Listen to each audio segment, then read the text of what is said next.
follows. Shchuna zu hi hashchuna sheba chai upal kvei kedushas marvichami admor nasi derenu.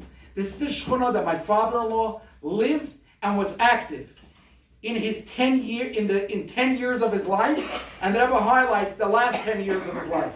The Rebbe continues, Eser Shanim, 10 years resembles a tkufa shlema. But more than that, it resembles his final 10 years, which is the Siyum v'chaisim avidase ba'al madein, resembling the closure of the Frierdiker Rebbe's impact and avodah here in this world. Therefore, the Rebbe continues, Umikevan sha'anasi hu akol, because this is the community of the Frierdiker Rebbe, and we know that the Frierdiker Rebbe was a neshama klalis of a nasi, and a nasi hu akol is the neshama klalis of the entire generation, says the Rebbe, koilo befrat. So therefore, harikol pa'ula, any pa'ula that happens in this community, in the community of Nasi Dereinu, this pa'ula is mashpas u'peyelas gam al oilam kulei. This is unbelievable words, where the Rebbe looks at Crown Heights as like the nerve center, because this is the community. It's not just a community that survived the challenge. There are other communities that survive challenges also. It's not just a community that has a rachamim, but it's the community of the Nasi Hadoyer. Since HaNasi Hu HaKol, so whatever happens over here has a wide impact. The Rebbe goes a step further, and the Rebbe says, I want to elaborate on it, but I want to quote it. The Rebbe says, because it's the Nasi Hu HaKol, but it's the Nasi of the last generation of Galus. So we know that the Gemara tells us that everything goes by the ending. The ending is what finishes off and ties everything together. Says the Rebbe, not just is what happens in Crown Heights, a positive impact on the entire world, but since this is the community of the Frierdiker Rebbe in the last generation of Galus, so what happens over here is mitakin all generations.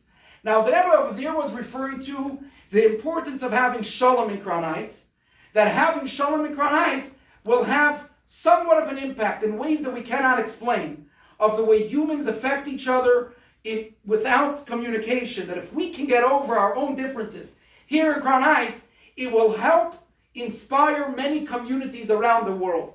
But the same is true for anything in Crown Heights. The Chinuch of Crown Heights inspires and impacts the Chinuch around the entire world. But now let's move over. So with these words, it's very easy to understand the importance, the sacredness of this community that we all have the Shlichus to live in, and this community that we all have the Shlichus to be on Shlichus in. However, what I want to address in the second part briefly is you can call it the elephant in the room, that many people do not feel that Crown Heights feels like a Shlichus. Maybe Chinuch in Crown Heights, but does Crown Heights feel like a Shlichus? So I want to share two parts from Reb Shlomo Zarchi. Amazing words that Reb Shlomo Zarchi had in Yechidus of the Rebbe. And I'm going to quote it accurately from the way it was written from him. Reb Shlomo Zarchi starts off saying that he was, as a bacher was clear to him, he's going on Shlichus. He's not staying in Crown Heights. That's for the more simple people, whatever it is. If we can talk, so to speak, off the record, the Bachrim in those days looked at the people staying in Crown Heights as like farmers, as the people that aren't courageous to go out there and make a difference. And Reb Shlomo Zarchi was part of the elite. Reb Shlomo Zarchi's friends were Shimon Lazarov, head shliach of Texas. This is the group that he was part of. He was not missing courage. He was ready to go out. And his wife, his Rebbetzin, Shabbat Fu Shlem, was ready to go out. So, but he was working temporarily in Time Chitzvim. So, he says it was clear to him that after his chasana, he's going out. He goes into Yechidus with his wife, and in his zettel, he writes to the Rebbe that he wants to go out on Shlichus, and the Rebbe told me, continue in yeshiva. And the Rebbe, he says, the Rebbe in the Yechidus says, Mi Amar She'inin HaShlichus, obviously spoke in Yiddish, but he's writing it over here, Mi Amar She'inin HaShlichus Hu Dafke Laleches LaAustralia. Who said that Shlichus means to go to Australia? resembling the other side of the world, and over there is going to be Mesiras Nefesh. Says the Rebbe, over here, right over here in Crown Heights, can be a Shlichus like it is in Australia. Shlomo Zarchi gathered the courage.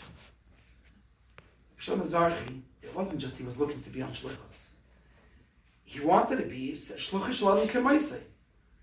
So he turned to the Rebbe, and he says, is the Rebbe implying that I will be a Shliach? Right. To a degree, there's like a little bit like chutzpah. He was cornering the Rebbe.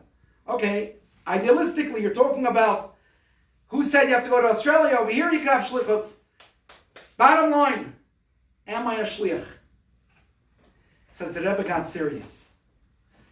And the Rebbe told him as follows. Oy besvet zayin b'mesiro nesina, heistes Shlichus. If you will give yourself over with real dedication, b'mesiro nesina, two phrases to explain dedication, then it's Shlichus. Now I want to pause for a moment, just a brief moment, and try to unpack this. Because I think it's like a yesod. A lot of shluchim, a lot of mechanchim, and I'm sure to some degree it exists by mechanchos. They get offended around Chav B'Shvat time, or for the men, it's a Shchedesh Kislev time. I am a shliach, I'm not a shliach, I should be invited to the banquet, I'm not invited to the banquet. That's fine if I speak freely off the record, that's my style. Yeah. Hope I'm not offending anyone. So, this story actually gives credence to both sides of the argument. The Rebbe is telling him, you don't have to go to Australia, right over here Shlichus. But then when he asks the Rebbe, am I a Shliach? Suddenly the Rebbe gets serious and pauses and thinks. So what's the thought? Isn't it clear? Everyone working in Chinuch is a Shliach. So I can't say for sure, but I think the simplest way to understand it is as follows. There is no question that working in Chinuch is a holy, sacred work. The Rebbe often wrote to Mechanchim, Melachtoi Melechet Shamayim. Heavenly work. That's clear. But what's a Shliach? A Shliach means, Shluchei Shaladam Kemoisai, I am doing this and I am representing the Rebbe in this work.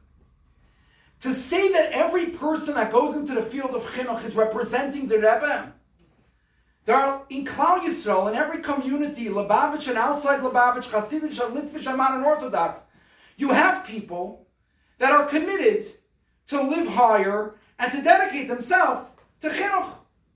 It's not something unique that the Rebbe started in Deir Ashvi. To go out to a community and leave everything behind is unique. To go into Chinuch, it's commendable. Is it unique? Is it Rebbish? But if I go into Chinuch, unlike anyone that goes into Chinuch in any other community, because in any other community I go into Chinuch, it's still a contract. It's a holy contract, but it's still a contract. And in the contract, I have my hours, and I have my responsibility, and I have the way I dedicate myself beyond my responsibility. But when the Rebbe paused, the Rebbe told him, Shlema, if it's going to be b'mesira nesina, in other words, if it's entirely something different, you're giving yourself over to this shlichus in a way that is unique, unusual, the way a shliach, the same way it's unusual for a shliach to get up and to move to Timbuktu, then yes, that's shlichus. What does shlichus mean? There's no other reason for me doing this other than the fact that the Rebbe sent me over here. So in other words, when we come into our classrooms and we come into our schools, am I coming here because I sense some level of satisfaction? Am I coming here because this is what I'm good at? Because this is clearly the kishrenis that the Eibusher gave me. Those are all wonderful things. Or am I coming here for no other reason? Ask a shliach that's living in Timbuktu, why are you here? It's not because I'm trying to build community and I'm trying to impact people and I'm trying to inspire people. I'm here because the Rebbe sent me. If we come into your school and I'm here because the Rebbe wants me to be here, he's the Shlichus. And that's Mesira Nesina. But, to add one more part, This satisfied Reb Shlomo Zarchi for a number of years. He stayed into 770, he stayed into Taim Chitzmimim. But in Tav Shalom Beis was a major shturim in Lubavitch, the Rebbe's 70th birthday. And the Rebbe then said that some people think of 70 as retiring, and for a carrot, he's here to turn the tables. 70 is about bursting out to the next decade of growth. And the Rebbe finished that he wants to see 71 Moisad happen in this year, and the Rebbe offered seed money 10% for the Moisad, for the new initiatives that are going to start. So Reb Shlomo Zarchi is listening to this, and this is already, he always wanted to go on Shlichus, and he always stayed over here because the Rebbe said to stay here. But he's already seeing his friends. His friends are shturiming, they're turning over taxes and whatnot. And he's over here, he's a mashpia in Taim Chitzmimim. So he wrote to the Rebbe that he wants to go out on Shlichus and work in the Rebbe's Inyanim.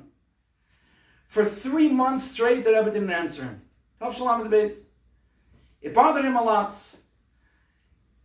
He says in the Farbrengen of Yud Kislev, this is Yud Kislev, much after Yud Aleph Nisan, so this is already Tav Shalom Gimel. He started crying, and the next morning, he says the Rebbe clearly felt his pain, even though he was just crying to himself, thinking, oh, the Rebbe's not answering him. And the Rebbe gave him a maina. And the Rebbe writes as follows: Ha'umnam ledaite, this is quote, Ha'umnam ledaite, Yegia, Asher Talmid Toim Chitzmimim Yetamim Kedarish, Einay Negea Leklolos Ha'inyan D'Shnas HaShivim. Do you think that the work that you're investing, that a student in yeshiva should be a tamim the way that Rabbeim want him to be a tamim? Do you think that is outside the scope of what I am envisioning for Shnas HaShivim? Then the Rebbe says, L'koisvei she'ein b'chayis, the fact that you write that you're lacking motivation, you're not excited to do it, says the Rebbe, that's an issue that you have to work through. That's only coming from the Yetzer Hara. Mitzadcha la'asmali, v'loi mitzad ha'inyan shebayu oisik. So again, first the Rebbe tells him, do you have to go to Australia? Shlichus over here. Then the Rebbe tells him about Masir and Nesina. But when he pushed one more time and he tried, he says from after the year was clear, he made peace. He accepted that the Rebbe wants him here, Shlichus right over here in Crown Heights, as a mashpia in yeshiva.